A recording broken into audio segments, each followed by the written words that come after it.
Hello students. अभी तक अपन जो पढ़ रहे थे वो था इंटरनेशनल या अंतर्राष्ट्रीय स्वास्थ्य या पोषण कार्यक्रम, जिसमें अपन ने WHO और यूनिसेफ के बारे में पढ़ा था।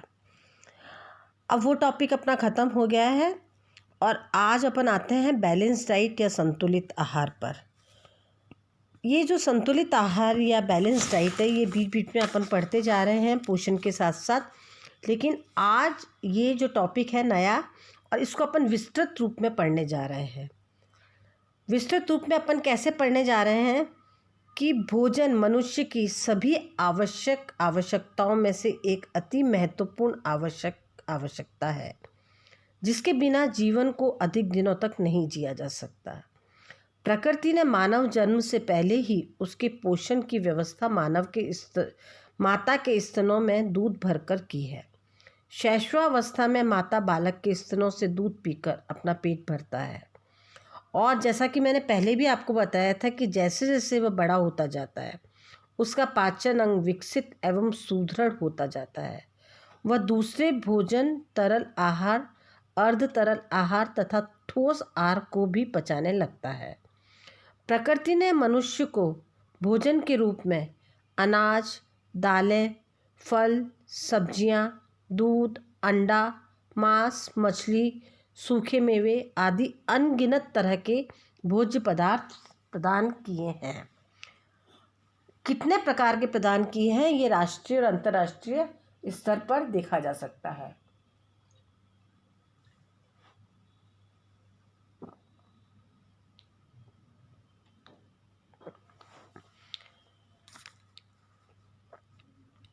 और जिन्हें खाकर मनुष्य को तृप्ति एवं संतुष्टि मिलती है, उसकी कार्य क्षमता में बढ़ोतरी होती है। सभ्यता से पूर्व, मतलब जब मानव आदिवासी था, सभ्यता आई नहीं थी और वो जंगलों में रहता था। सभ्यता तब की बात है कि सभ्यता से पूर्व प्राचीन समय में भी मानव शिकार वगैरह करके, जानवरों को मार के अपना पेट तो भरता ही था।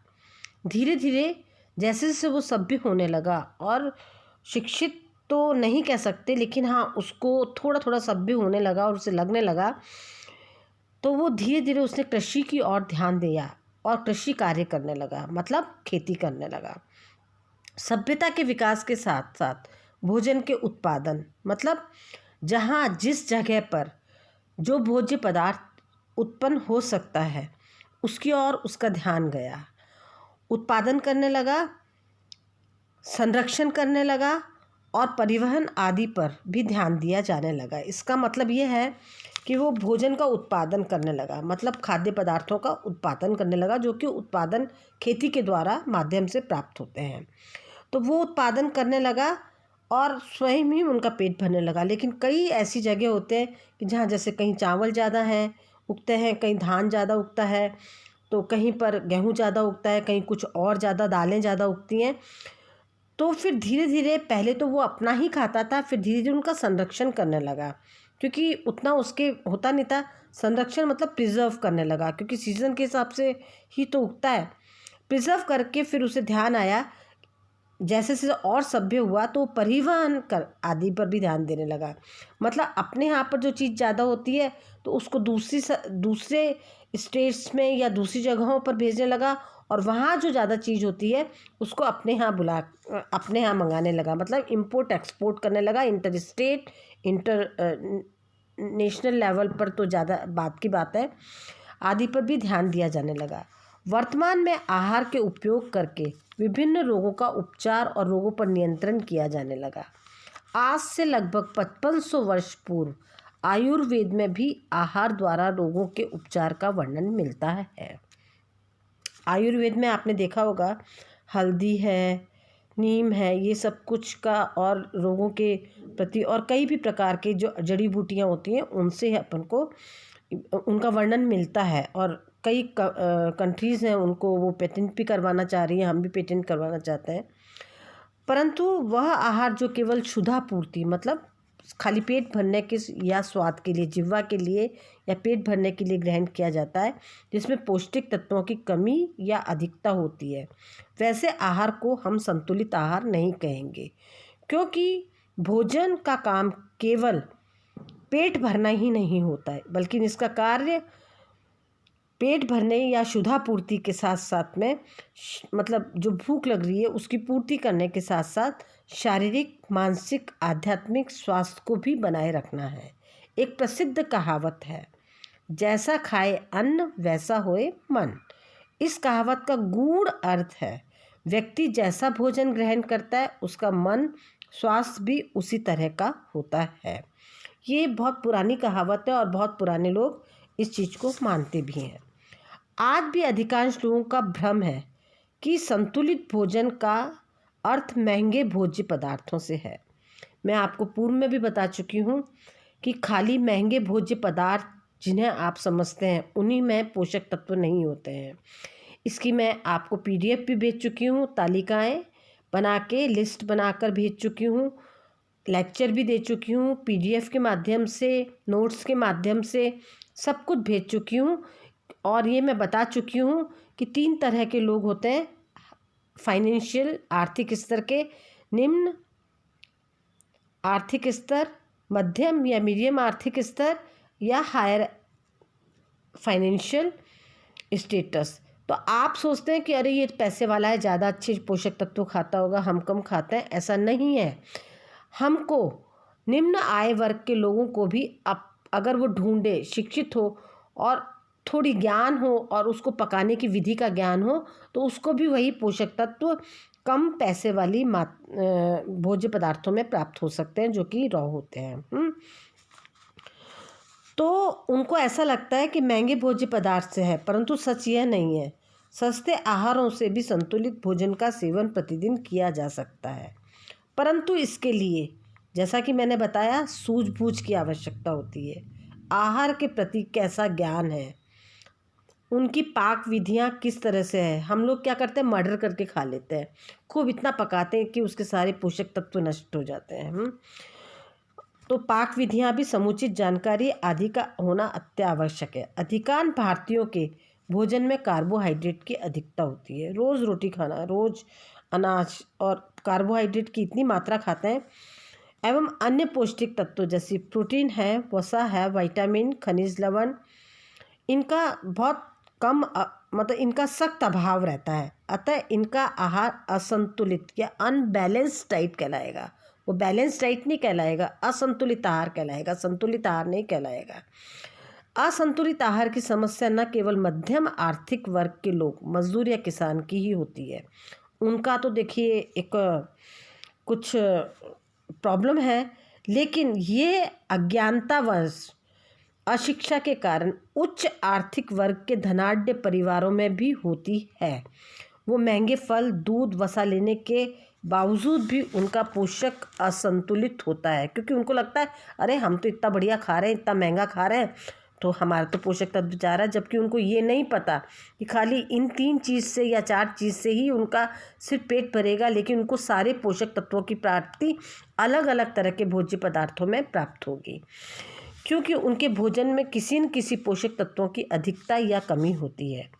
निम्न आर्थिक वर्ग के लोग जहाँ पोषक न्यूनता जनित रोगों के शिकार होते हैं, जैसे एनीमिया मतलब रक्त की कमी, रक्त अल्पता, बेरी जो कि मैंने आपको आँखों से रिलेटेड बताया था कि विटामिन ए की कमी से होता है, स्कर्वी, रिकेट्स, अंधता, ब्लाइंडनेस, ऑस्टोमलेशिया जो कि आपकी हड्डियों या कैल्शियम और पोटेशियम की कमी से हो जाता है आदि। वहीं धनाढ्य परिवार के लोग वो सोचते हैं काजू खाएं, किशमिश खाएं, दूध पिएं, खूब घी खाएं, मक्खन खाएं।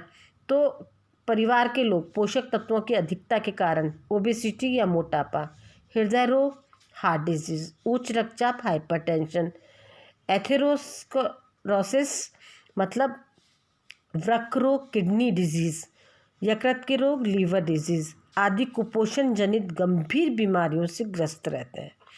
अतः उत्तम स्वास्थ्य की प्राप्ति के लिए भोजन में न केवल पोषक तत्वों की बहुत कमी अथवा बहुत अधिकता होनी चाहिए, बैलेंस इसीलिए कहते हैं कि ना कमी हो ना ज़्यादा हो, जितनी ज़रूरत है शरीर के काम के हिसाब से, उम्र के हिसाब से, और जो मैं अभी बताने जा रही हूँ कि उनके हिसाब से उसको उतनी मात्रा में हर चीज़ की कमी और अधिकता किसी भी कार्य में देख लीजिए, पोषक कहता है बहुत ज़्यादा काम, बहुत ज़्यादा और बहुत कम, बैलेंस होना चाहिए हमेशा, संतुलित।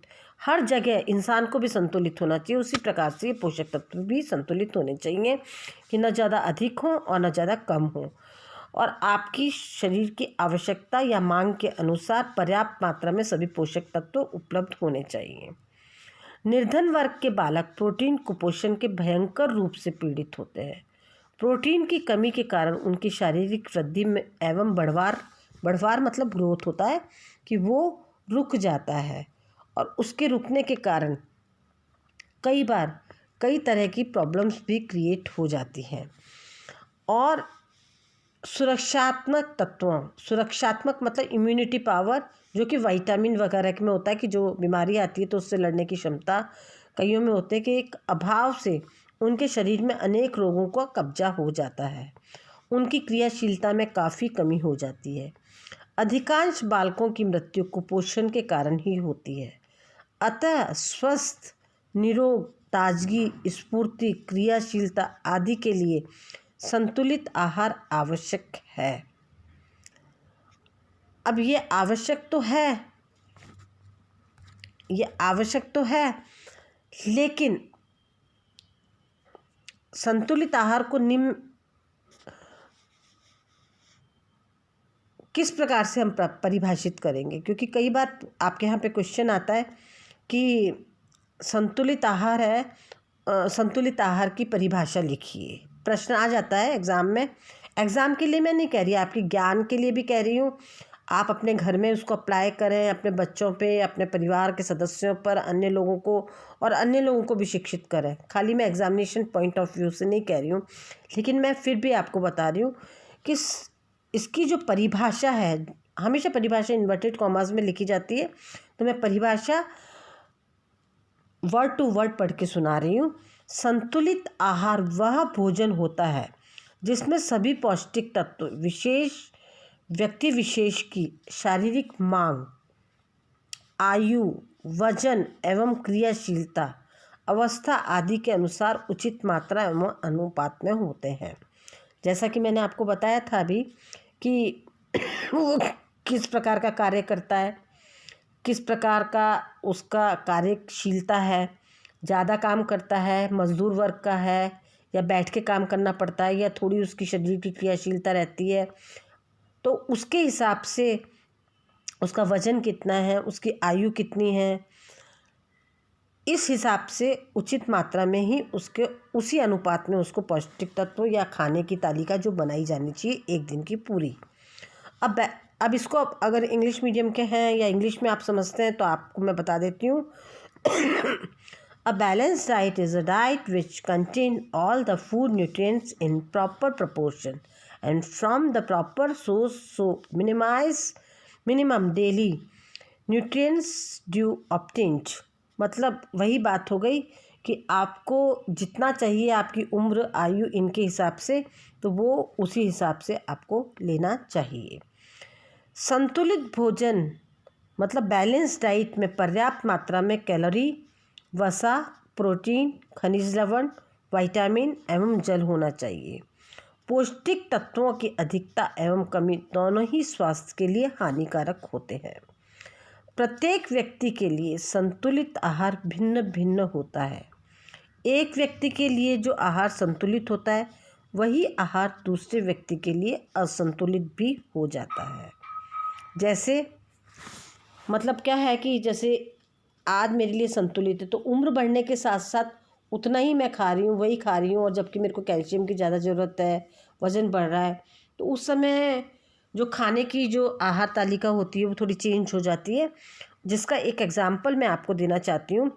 जैसे गर्भावस्था में गर्भवती माता को दिए जाने वाला संतुलित आहार, मतलब जब वो गर्भवती नहीं थी, साधारण मतलब एक स्त्री थी और उसके मतलब गर्भावस्था उसको नहीं आई थी, तब जो हम उसको खाना देते थे, संतुलित आहार देते थे अपनी तरफ से, और वो संतुलित आहार खाती है। लेकिन अब वो गर्भवती हो गई है और उस समय भी हम वो पहले जैसा ही खाना देंगे, तो क्या होगा कि उसका जो बच्चा जो पेट में पल रहा है वो भी उसके अम्बिलिकल कॉर्ड से ही खाना प्राप्त कर रहा है। तो इस समय क्या होगा कि पहले जैसा ही खाना देंगे जब वो गर्भवती नहीं थी, और अब भी वही दे रहे हैं, तो वो खाना संतुलित ना होकर असंतुलित हो जाएगा, क्योंकि अब उसको पोषक तत्वों की ज़्यादा आवश्यकता है, क्योंकि वो उसके पेट के अंदर एक बच्चा पल रहा है या भ्रूण पल रहा है, वो भी उसी से पोषक तत्व प्राप्त कर रहा है। तो ऐसे में क्या होता है, संतुलित आहार सामान्य वयस्क महिला के लिए असंतुलित आहार हो जाएगा। यद्यपि भोज्य पदार्थ वही रहते हैं, परंतु भोज्य पदार्थों की मात्रा एवं अनुपात में भिन्नता रहती है। आज अपन ने इतना पढ़ा है, और ये जो अपन ने पढ़ा है, तो ये अपन ने एक भूमिका और एक जो पहले अपन पढ़ते आए हैं उनका पढ़ा है, परिभाषा वगैरह पढ़ी है। अब आप थोड़ा सा ध्यान दें, तो मैं ये चाहूँगी कि आप कल अपन जो पढ़ेंगे वो संतुलित आहार को प्रभावित करने वाले कारक, फैक्टर्स अफेक्टिंग बैलेंस डाइट, मतलब संतुलित आहार को कौन से ऐसे कारक हैं जो कि प्रभावित करते हैं। तो तब तक आप इनको पढ़िए।